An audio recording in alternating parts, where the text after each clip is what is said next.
Assalamualaikum warahmatullahi wabarakatuh. Di sini saya Devsat Novrianti akan mempresentasikan sedikit mengenai geofisika. Apa sih geofisika itu? Geofisika atau geofisik yang dalam bahasa Inggris menurut ilmu etimologi yang terdiri dari kata geo dan fisik. Geo yang berarti bumi, fisik yang memiliki makna fisika.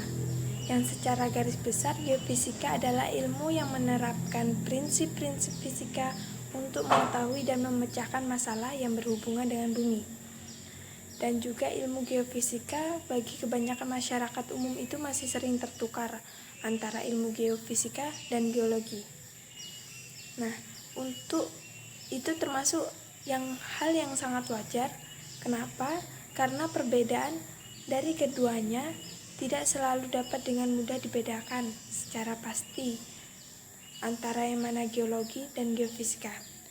Jadi untuk teman-teman, untuk memahami yang mana geologi dan geofisika itu, kalau geologi itu termasuk ilmu yang mempelajari bumi dengan melakukan penelitian langsung terhadap batuan dan serta meneliti gambaran tentang struktur, komposisi, atau sejarahnya yang dapat dilakukan dengan beberapa analisis.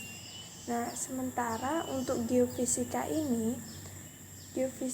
itu ilmu yang mempelajari bagian-bagian bumi yang tidak dapat terlihat langsung dari permukaan, yaitu dengan melakukan atau melalui pengukuran sifat fisikanya dengan peralatan yang tersedia.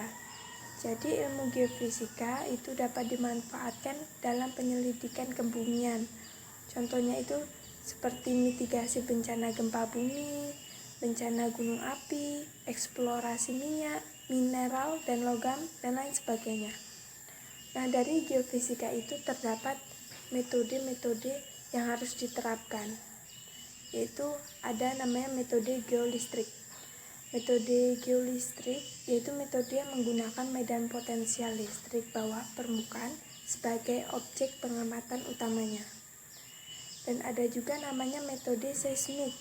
Metode seismik itu merupakan salah satu metode atau bagian dari seismologi yang mengeksplorasi yang dikelompokkan dalam metode geofisika aktif, di mana pengukurannya itu dilakukan dengan menggunakan sumber seismik. Dan ada namanya juga metode GPR atau Ground Penetrating Radar yang merupakan salah satu metode geofisika yang mempelajari kondisi bawah permukaan berdasarkan sifat elektromagnetik yang menggunakan gelombang radio. Ada juga namanya metode gravity. Metode gravity merupakan metode yang dilakukan untuk menyelidiki keadaan bawah permukaan berdasarkan rapat massa jebakan mineral dari daerah tertentu. Dan ada juga namanya metode magnetik. Metode magnetik adalah metode yang dilakukan berdasarkan pengukuran anomali geomagnet yang diakibatkan oleh perbedaan kontrasuseptibilitas. Nah, dari metode-metode tersebut, dari jurnal yang saya pelajari itu termasuk ke dalam metode seismik, yaitu judulnya Indeks Kerentanan dan Amplifikasi Tanah Akibat Gempa. Nah, secara geografis Indonesia itu terletak pada pertemuan 3 lempeng tektonik utama dunia, yaitu lempeng Australia, Eurasia, dan Pasifik. Lempeng Eurasia dan Australia itu bertumbukan di lepas pantai barat Pulau Sumatera dan lepas pantai selatan Pulau Jawa yang bertumbukan lagi di lepas pantai selatan Pulau Nusa Tenggara. Nah, sedangkan lempeng Australia dan lempeng Pasifik itu terjadi tumbukan di sekitar Pulau Papua. Nah, hal ini pula yang menyebabkan di kawasan Indonesia itu sering atau terjadi gempa bumi itu rawan sekali. Nah, di sini ada judul yang saya ambil itu tentang Indeks Kerentanan dan Amplifikasi Tanah Akibat Gempa. Nah, di sini ada metode penelitiannya.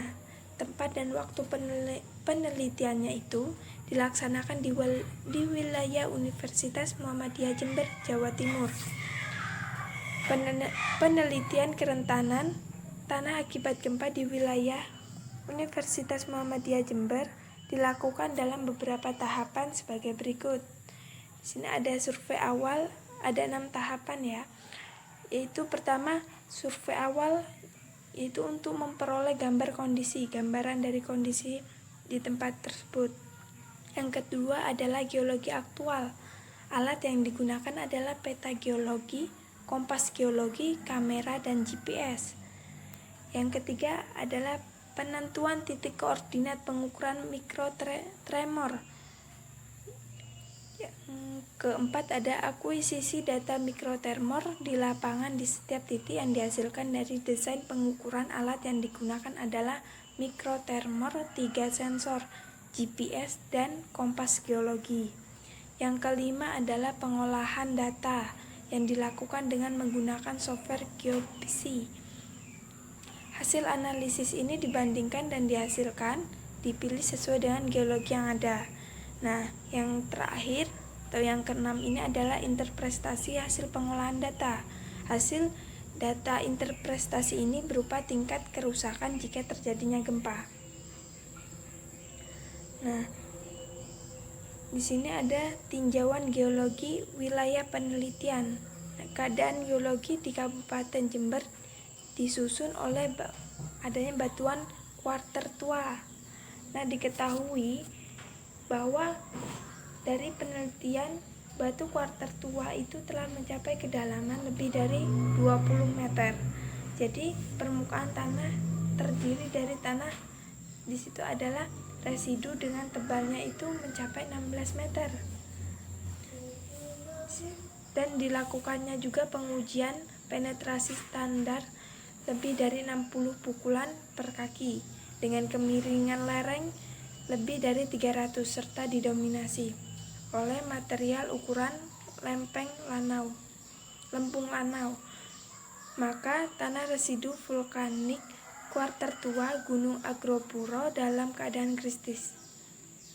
Nah, menurutnya Gunung Agropuro juga dipengaruhi oleh terbentuknya endapan bereaksi vulkanik hasil aliran lahar Gunung Merapi pada bulan Juni 2006 dan aktivitas endapan vulkanisme Gunung Agropuro, Panti Jember sudah berhenti lama dan endapan lahar yang sudah terbentuk langsung mengalami pelapukan.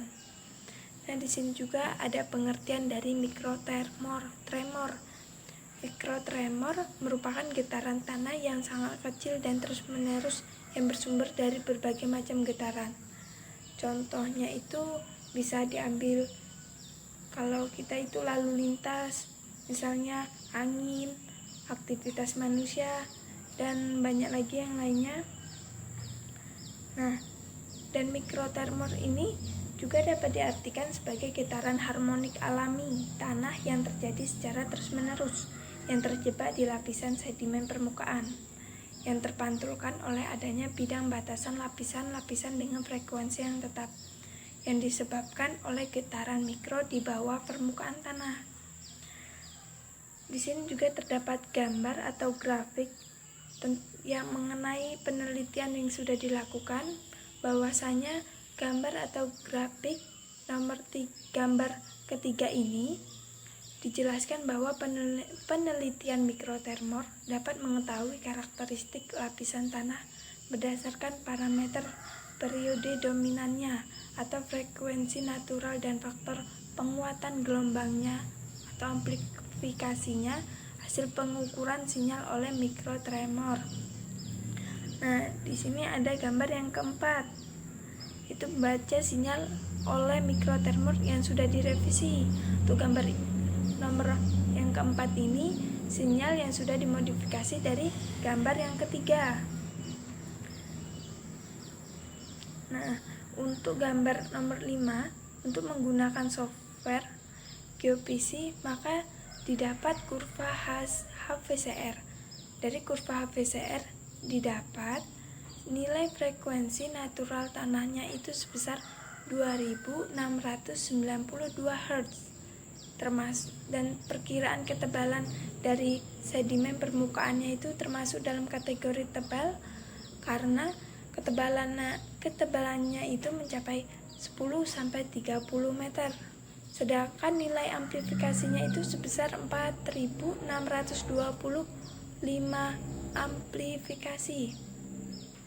Nah, berdasarkan dan juga ada indeks kerentanannya itu mencapai 7946. Nah, berdasarkan klasifikasi, maka batuan aluvial dengan ketebalan dari 5 meter yang terdiri dari sandy gravel. Nah, di sini juga terdapat kesimpulan dari hasil penelitian yang sudah dilakukan di daerah Universitas Muhammadiyah Jember, Jawa Timur, bahwasanya dari hasil penelitian dapat diambil beberapa kesimpulan. Yang pertama, batuan penyusun base rock merupakan tufu argopuro. Yang kedua adalah nilai frekuensi natural tanah FO di wilayah Universitas Muhammadiyah itu sebesar 2692 Hz. Perkiraan ketebalan tanah endapannya itu diperkirakan 10-30 meter. Dan yang ketiga adalah amplifikasinya atau AM-nya itu di wilayah Universitas Muhammadiyah Jember, Jawa Timur sebesar 4625 amplifikasi 4625 AM. Yang terakhir keempat yaitu indeks kerentanan tanah akibat gempa di wilayah Universitas Muhammadiyah itu sebesar 7946. Baik, cukup hanya itu yang bisa saya jelaskan mengenai materi ini. Terima kasih atas perhatiannya. Saya ucapkan terima kasih banyak. Wassalamualaikum warahmatullahi wabarakatuh.